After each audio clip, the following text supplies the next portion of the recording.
We were, this is maybe '06, '07.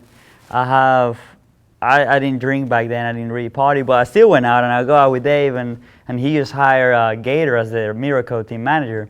So I'm DD, Dave is in the passenger seat, Gator's in the back, and we're driving. Like I'm taking care of this thing. Like it's $100,000 car, 20 grand in wheels, just taking it as easy as I can.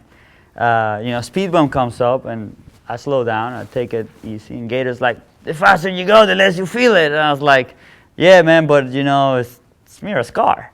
And Dave's like, yeah, just go fast. You'll see, like, the faster you go, the less you feel it. So I'm start gassing. I was like, the car is revving. I was like, Dave, are you sure? He's like, yeah, just go. And, there's still some space that I have chance to brake. And I'm like, Dave, really? He's like, yeah, just go. So we hit it, we bounce, boom, and we laugh, and yeah, okay. So I go on the second speed bump, and I gas again, and we're going fast, and yeah, and we bounce like boom, ha. So at the third speed bump, I'm like gassing up just again, and Dave's like, no, stop, Daniel, that's good. So he went from being so psyched about it to like, okay, you're gonna destroy my car, chill out, and so that was cool. I'm trying to think one of the funniest ones, and I always told us like, Dave, did I retire you?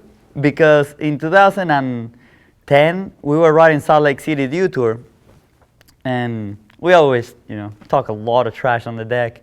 So we're towards the end of the session, first day of practice, altitude is high in Salt Lake, so it's kind of hard to breathe, and we're riding, and towards the end, he jumps the 16-foot long driveway. We had 10-foot quarters on each side, so it's pretty gnarly setup. So he gets speeds, jumps it one way, and you look here, comes back. Superman seat grabs, and as he's Superman seat grabs, he's like, "This is for you, Daniel." Comes right back, misses the hand, car wheels down the landing, just dislocated thumb, just gets annihilated. And so we get down like, Dave, are you okay? He's like, he's like, no, I'm okay. And after that he didn't compete there, and I think he might have missed the last stop, and he didn't ride for a while. And I remember he was talking about stop competing around that time, and he competed once or twice more. But I was told like, hey, Dave, you remember that time you retired because you were trying to talk trash on me, mid-air? And we've always laughed about that.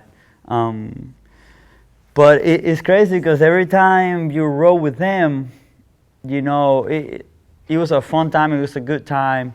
He always made you do something, even if he wouldn't really say it, you were there, and it's like, if you had something in your mind that you wanted to do, you only needed to look to your side and see Dave was there, and that was all the motivation you needed.